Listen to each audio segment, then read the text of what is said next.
சாய் பக்தர்களுக்கு என் அன்பு வணக்கங்கள். ஓம் சாய்ராம். என் அன்பு குழந்தையே, உன்னிடம் ஒன்று சொல்ல காத்திருக்கின்றேன். உன்னிடம் இதை சொல்லியே ஆக வேண்டும் என்று வெகு நேரமாக காத்திருக்கின்றேன். என் குழந்தை, நீ இப்பொழுதுதான் என் வாக்கை கேட்க வந்திருக்கின்றாய்.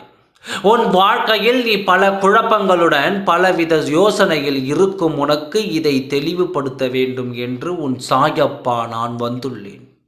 எதை பற்றி, யாரை பற்றி, என்ன விஷயம் என்பதை பொறுமையாக கேட்டு தெரிந்து கொள். உன் மனதில் சில காலங்களாகவே உன் துணையை பற்றிய சந்தேகங்கள் இருக்கிறது அல்லவா? அது எப்படிப்பட்ட சந்தேகம்? உன் துணையின் நடவடிக்கை சரியில்லை, எனக்கு ஏதோ ஒரு வித சந்தேகம் இருக்கிறது என்று நீ என்னிடம் சொன்னாய். உன் துணையின் நடவடிக்கை சரியில்லைதான், நானும் கவனித்தேன். உன் துணையின் நடவடிக்கையில் ஒரு சில மாற்றங்கள் எனக்கும் தெரிகிறது. அது எப்படிப்பட்ட மாற்றம், யாரால் என்று சொல்கிறேன் கேள். உன் துணை நல்லவர்தான், ஆனால் நல்ல எண்ணம் கொண்ட யாரையும் இந்த உலகத்தில் நல்லவர்களாக இருக்க விட மாட்டார்கள். அதற்காகவே 4 பேர் இருப்பார்கள். கெடுதலான எண்ணத்தையும் கெடுதலான செயலையும் உருவாக்க அப்படி 4 பேர் உன் துணையோடு இருக்கிறார்கள் என்று உனக்கும் தெரியும். அந்த 4 பேர்தான் உன் துணையின் மாற்றத்தை கொண்டு வந்து இருக்கிறார்கள். அந்த மாற்றங்கள் எப்படிப்பட்டது தெரியுமா? அவரது செயல்களில் மாற்றங்கள் ஏற்பட்டு இருக்கிறது.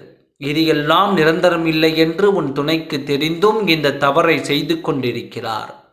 பழக்க வழக்கங்கள் மாறினாலே செயல்கள் மாறத்தானே செய்யும். அப்படித்தான் பல மாற்றங்கள் உருவாகி இருக்கிறது. உன் துணையின் மனதில் இந்த மாற்றம்தான் உனக்கும் தெரிந்து இருக்கிறது.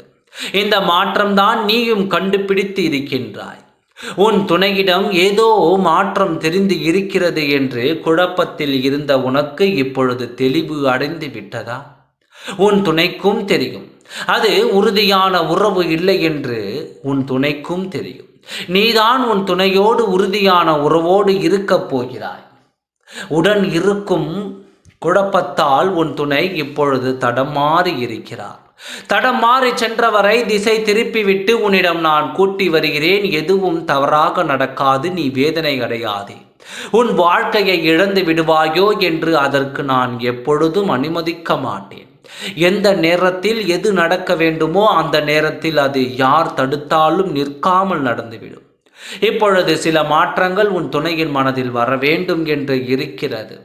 அதனால் வந்துவிட்டது. ஆனால் இது பாதையில் சென்றுவிடும். திரும்பவும் உன்னிடத்தில் வருவார். அப்படி வரும்பொழுது அவரை ஏற்றுக்கொள். மன நிம்மதியோடு காத்திரு, நல்லதே நடக்கும்.